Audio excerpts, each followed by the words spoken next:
Hello and welcome to the news. It is February the 16th. We've got some news. Activision's back. We got some stuff out of EA regarding Battlefield. A sprinkling of industry news, new studios, stuff like that. Kamiya still talking about interviews. We got some Cyberpunk stuff, NFTs, Nintendo. We got it all here on JPNN.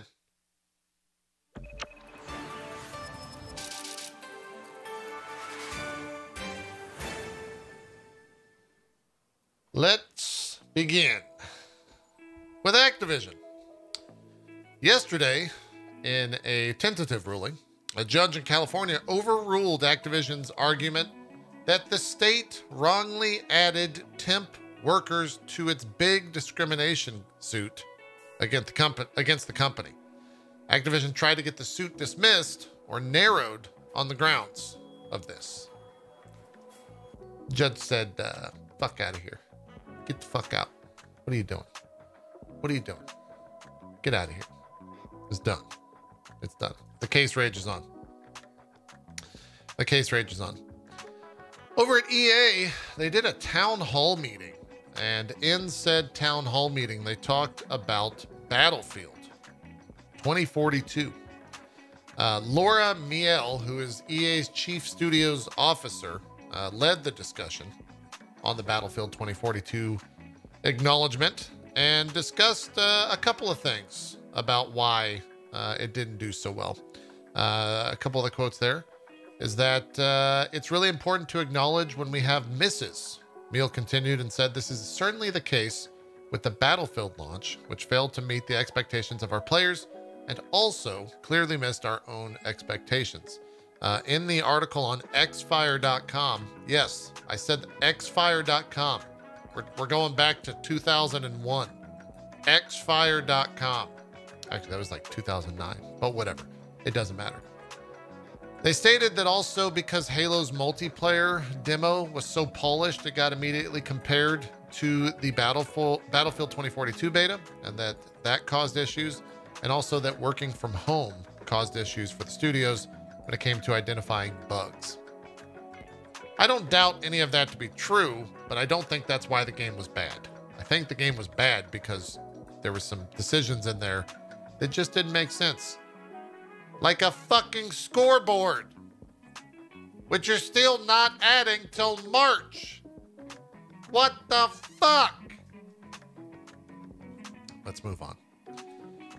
Co-founder of Haven Studios, which is, of course, the studio with Jade Raymond behind it, Sebastian Puel, left earlier this month. The co-founder, Pierre-Francois Sapinski, will move into the role of COO, while senior producer Paola, Jesus Christ, these names, Paola Jao, let's go with that, is stepping into the role of executive producer.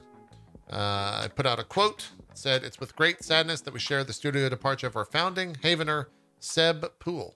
I haven't confirmed to GameIndustry.biz. Seb is a rare talent whose career and track record as a leader speak for themselves, and we will miss his energy and enthusiasm as we continue our journey at Haven.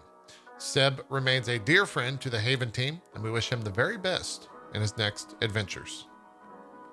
It is kind of weird, because one, we haven't seen anything from those guys in terms of a game, and we also just had like a statement from them, which my editor pointed out in an interview from them about how they wanted to work on their persistent and online environment, evolving online environment, and that Sony wanted 3 titles from them. So I don't know. I don't know what happened. We probably will never know. Maybe it's not our business to know. Who could say? Skydance Media, who's the company behind The Walking Dead Saints and Sinners, announced that it has appointed Dan Prigg as head of the interactive division, as he will oversee the department's game development and business operations. Chris, there's no other way to say his last name. It's spelled B-U-S-S-E. How are you, Gal? It's Chris Busse. It's just his name.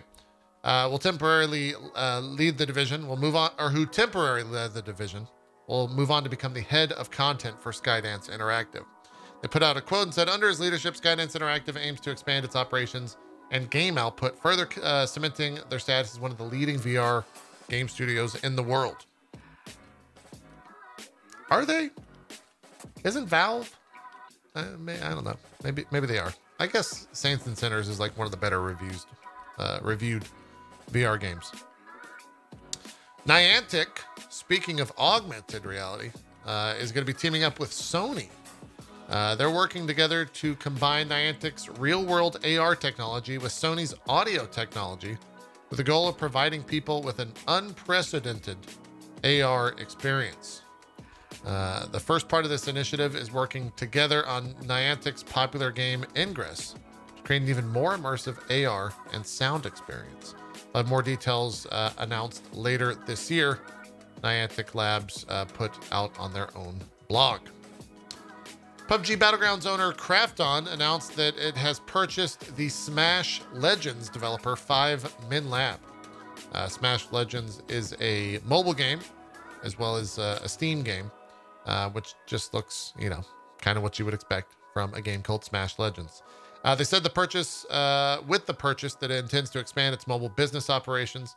They put out a quote and said, in addition to being a representative Korean game company, that has achieved global success, Krafton's commitment to strengthening its technology and growing its game development capabilities remain intact. The 5min Lab CEO Moon Hyun Park put out. Epic Games announced today that there are now more than 500 million Epic Games accounts. They didn't share further details about that 500 million though. So it's unclear how many of those accounts represent segments like people that only play Epic Games, such as Fortnite, or those who have only used Epic's store. It's a lot of accounts though. 500 million. Do be a lot. Witcher 3 game director Konrad Tomaskiewicz has unveiled a new studio called Rebel Wolves. The studio's first game will be AAA story-driven dark fantasy RPG. You don't say. It will be written by Jacob Schmalzmek. That's not how you say his name. Shazamalek, who was part of Cyberpunk 2077, as well as Witcher 3, and will be built inside the Unreal 5 engine. That's kind of exciting. Rebel Wolves is working on its debut game, which Tomaskiewicz tells GameIndustry.biz aims to become, quote, the holy grail of computer RPGs. I mean, at least they're not like aiming low. At least they're not just trying to put like a game out. They're going for the holy grail of computer RPGs.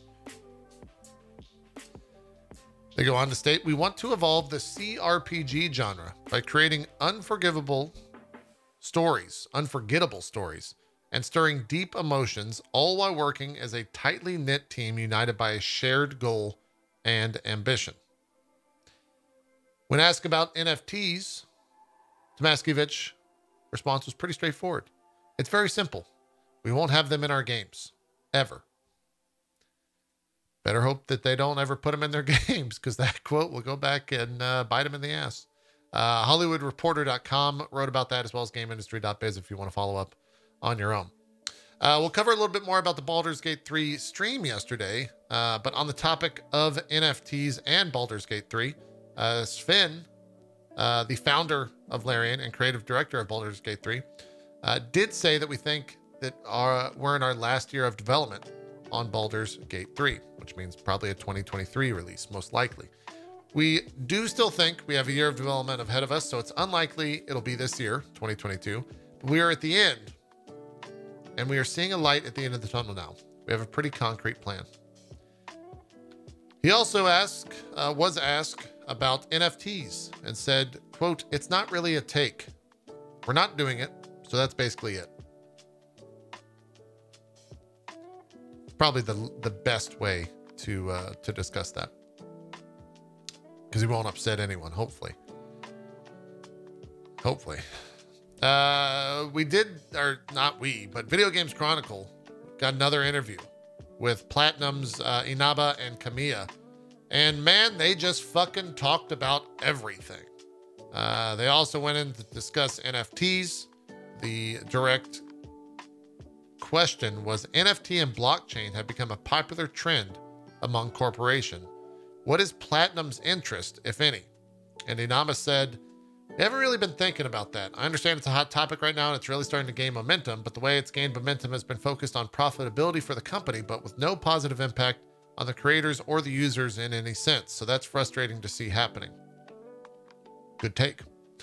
The people who are trying to promote NFTs and partner with gaming companies, their conversations seem extremely one-sided. Hey, you're going to make money, but how does it benefit the user or the creator? If I want to spend my time on something, I want it to benefit making good games. Correct. As content gets more and more digital, I do think that NFT as a concept will gain more importance, but I think that the early adopters are just seeing it as a way to profit as much as possible. That's not something I'm interested in being a part of, to be honest. I like that he's not done. Or at least Kamiya has another answer. Were you surprised to see Konami get involved in NFTs so quickly? Kamiya answered, not really. If it smells like money, Konami's going to be there in a heartbeat. Honestly, I have zero interest in this subject. I think what Inaba-san just said really resonated with me because I consider myself a user at heart more than a businessman. It doesn't have any benefit for users at the moment. In the future, if it's expanded in a way that has a positive side for users, then maybe I'll start to be interested in what they do with it. But I'm not seeing that at the moment. Man, these guys are great. Get these guys, get them. They should be the head of a studio, is what they should be. They should make video games and be the head of a studio, and then Microsoft should buy them. I think is what that should go down. Yeah. Let's jump to some more gaming-focused news. Yesterday, via Twitter, Nintendo came out and said, as of late March 2023, it will no longer be possible to make Nintendo eShop purchases for the Wii U and the Nintendo 3DS family of systems.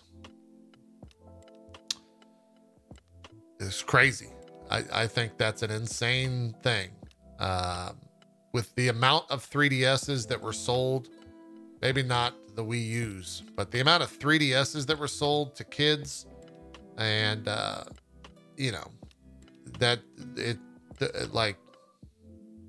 fuck, that's just so many things that will be lost on those platforms. Really insane. I think that's going to be a bigger problem too as we move forward and things become more digitally focused. Or I think that's kind of 100% digitally focused right now. We're just going to start losing games. And if the companies don't want to support it, like Nintendo, where it probably costs them a shit ton of money to support it, you're going to have to start going to like ROM sites or something like that to grab them. It's really crazy. Or they're going to charge you a monthly fee to go back and download them, which is more likely what's going to occur. They also came out and said that the Nintendo Switch is the most successful console ever for Nintendo in terms of first-party software shipments. It surpassed the Wii, even when you include all Wii Sports copies sold through hardware bundles. Now that's fucking insane. Go look at how many copies were sold of Wii Sports in that bundle. It's absurd. It's very absurd. The Switch continuing to rage on. Sony announced, and we even watched the trailer for it, that it will plant one tree for every player that unlocks the Horizon Forbidden West trophy Reached the Daunt before March 25th. The program is called Play and Plant, and it will be supporting the Arbor Day Foundation. I don't think that is very long. That seems kind of like an intro trophy to get into, but I don't know. I haven't played the game yet, so who could say? We mentioned Baldur's Gate 3 news. Yesterday, they did a very long stream, as they are prone to do, about a 2.5 hour stream or 2 hour stream. They announced patch 7. It's 32 gigs in size. They will add the Barbarian class to the game, or they did. The patch is already out. It also overhauled the user interface. It adds thrown weapons, introduces improvised weapons, and reworks the light and dark system in the game. A lot of stuff in patch 7. 32 gigs. That game continuing to look better and better and better. We watched the trailer for the Barbarian during trailer time if you want to check that out. Very good. Very good.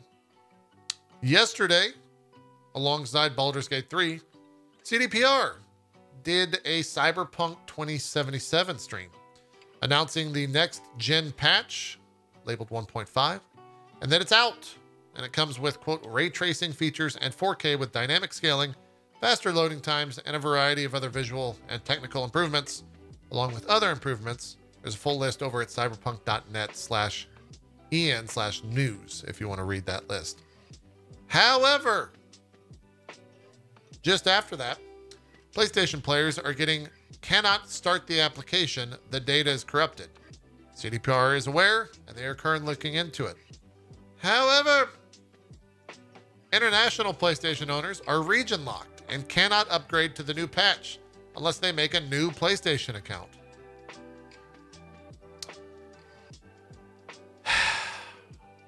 Some of that might have changed by time of viewing, but man, still issues.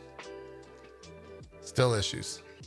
Looks like it may have screwed some PS4 saves, according to a couple people in chat as well. They just can't win. They just can't win.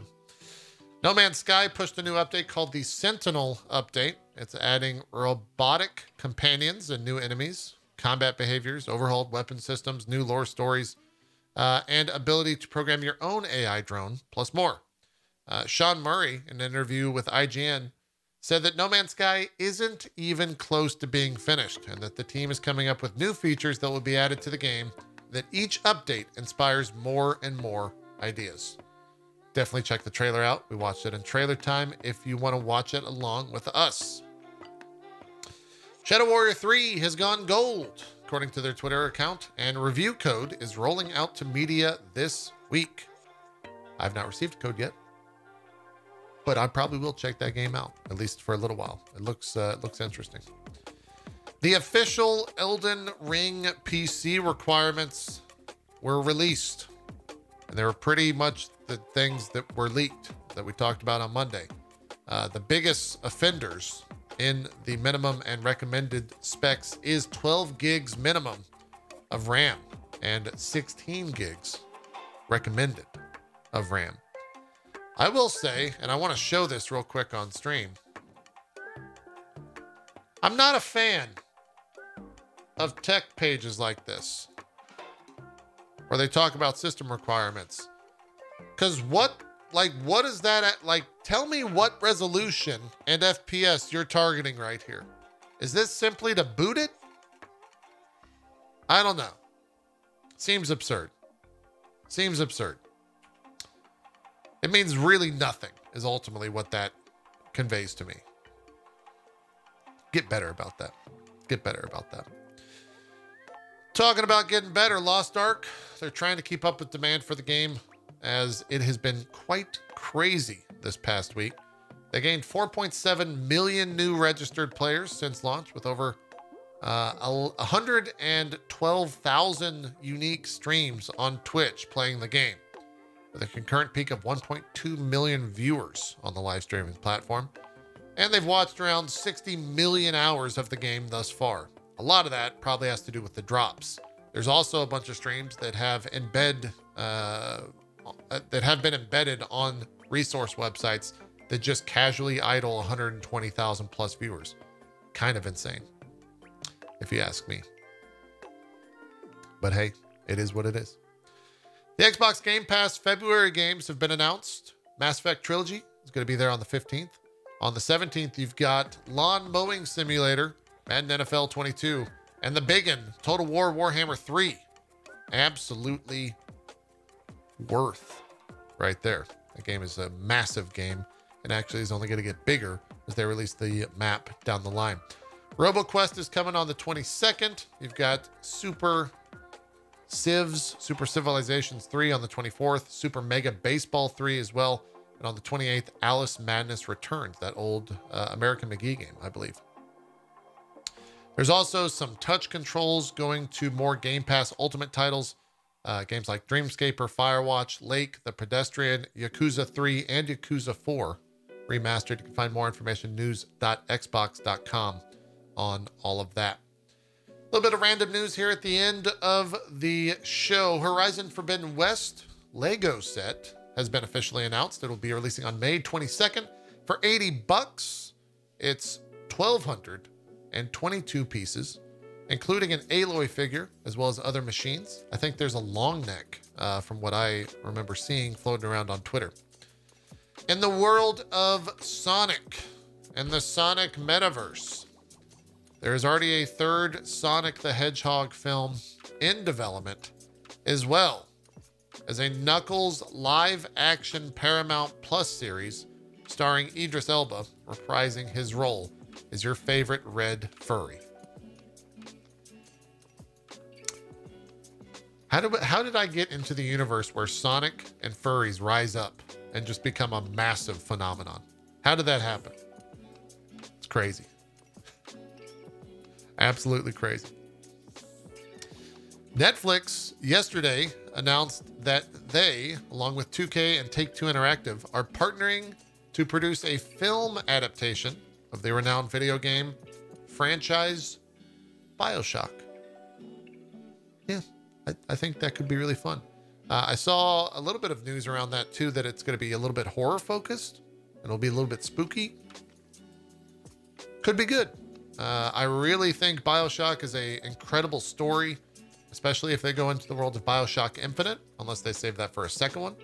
Could just focus on the first one and focus on Rapture. Either way, I think they're very good stories, and they are deserving of a wider audience. And I'm also all about this part of the universe where great stories from video games get film adaptations. That's Sonic, though.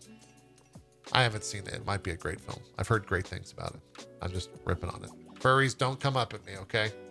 I don't want to hear it. You and the weebs every day in the fucking comment section. It's crazy. You just can't take a joke. It's insane. Yesterday, Nintendo Japan tweeted that following advice translated... Oh, hold on. Let me read. Yesterday, Nintendo Japan tweeted the follow advice translated from Japanese.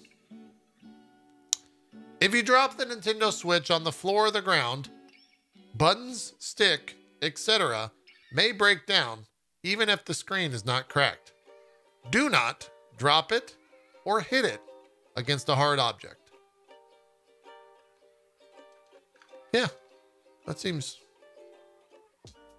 Thanks, Nintendo Japan. You keep up the good work. Keep up the great work.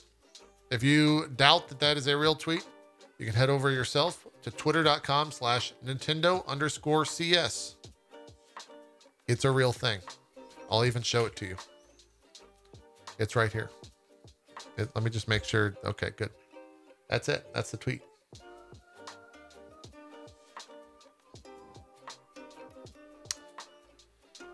Big if true.